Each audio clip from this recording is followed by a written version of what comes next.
আসসালামু আলাইকুম সুপ্রিয় দর্শক। হাঁস ঠিকমতো খাবার খায় না, ঝিম ধরে বসে থাকে, মাঝে মাঝে বমি করে। হাঁস ধীরে ধীরে দুর্বল হয়ে যাচ্ছে, ডিমের প্রোডাকশন কমে যাচ্ছে। সমাধান কি? প্রিয় দর্শক, এই যে সমস্যাগুলো, এই সমস্যাগুলো কিন্তু আমাদের একটা কমন সমস্যা এবং প্রতিনিয়ত আমাদের খামারে এই সমস্যাটা হয়ে থাকে।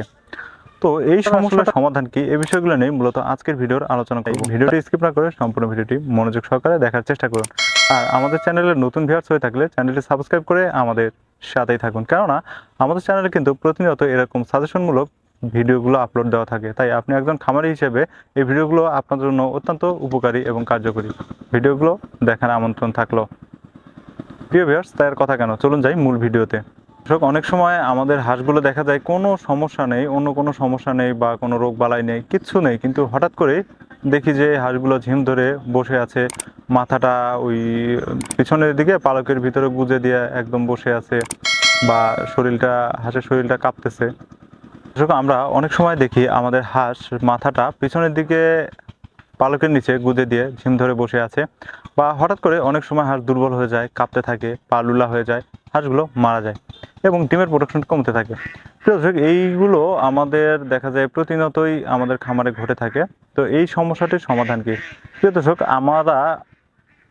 সুপ্রিয় দর্শক, আমাদের নিয়ম অনুযায়ী 3 মাস পর পর কৃমির ডোজ করার কথা। একটা হাঁসকে 3 মাস পর পর কৃমির ডোজ করতে হয়, কেননা এদের কৃমির আক্রমণটা বেশি হয়ে থাকে।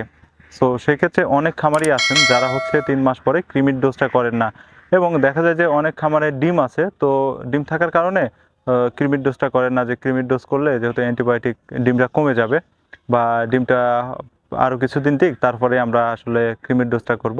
তো সেক্ষেত্রে যেটি হয় যে এই যে হাঁসের এই সমস্যাটি হয়ে থাকে, কারণ কৃমি হলে কিন্তু হাঁসের দেখা যায় যে শরীরটা দুর্বল হয়ে যায়। এটা আপনার হাঁসের দুর্বল হয়ে যায়, হাঁসটা ঠিকমতো খাবার খেতে পারে না। ঠিক আছে, ঠিকমতো খাবার না খেতে পেরে দিন দিন দুর্বল হয়ে যায় হাঁসটা, এবং একসময় ঝিমাতে থাকে, এবং ওই হাঁসটা যখন ঠিকমতো খাবার না খায়, এর ফলে কিন্তু এর ডিমটাও কমে যায়। তো হুট করে দেখা যায় ডিমের প্রোডাকশনটা কমে যায়, এবং এই যে খাবার না খাওয়ার ফলে হাঁসটা, কৃমির প্রকোপ যদি বেশি থাকে তাহলে দেখা যায় হাঁসটা বমি করে। তো এরকম কিন্তু সমস্যাগুলো হয়ে থাকে। তো এটা মূলত কৃমির আক্রমণের কারণে হয়ে থাকে। কাজেই যাদের হাঁসের এরকম সমস্যা হবে, বা যাদের হাঁসের এ ধরনের সমস্যা হয়েছে, তারা দেখবেন যে আপনার কৃমির ডোজটা কবে করা ছিল। যদি 3 মাস আগে করা থাকে বা তারও আগে করা থাকে, তাহলে আপনারা কৃমির ডোজটা করে দিবেন। কেননা কৃমির ডোজের কারণে যেহেতু এই সমস্যাটি হয়, সো আপনার আগে দেখতে হবে যে আপনার কৃমির ডোজটা কবে করা ছিল। যদি দেখেন যে আমার 1-1.5 মাস আগে কৃমির ডোজ করা ছিল, তো কৃমির ডোজের যেহেতু করা ছিল, কৃমির সম্ভাবনা নেই।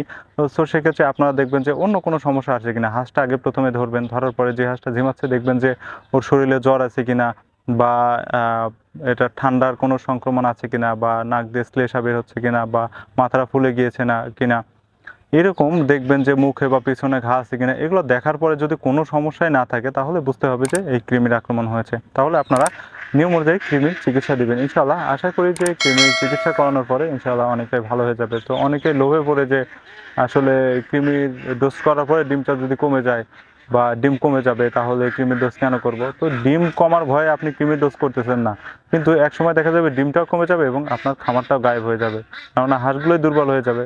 সো এমনিতেই ডিমটা কমে যাবে। তো ভিউয়ার্স, যাদের খামারে এই সমস্যাটি আছে, তারা আমি যে কথাগুলো বললাম এগুলো মানবেন এবং কৃমির ডোজটা করবেন। ইনশাআল্লাহ আশা করি এই সমস্যাগুলো হবে না। প্রিয় দর্শক, সবাই ভালো থাকবেন, সুস্থ থাকবেন। নেক্সট আবার কোনো ভিডিও নিয়ে হাজির হব। খোদা হাফেজ, আসসালামু আলাইকুম।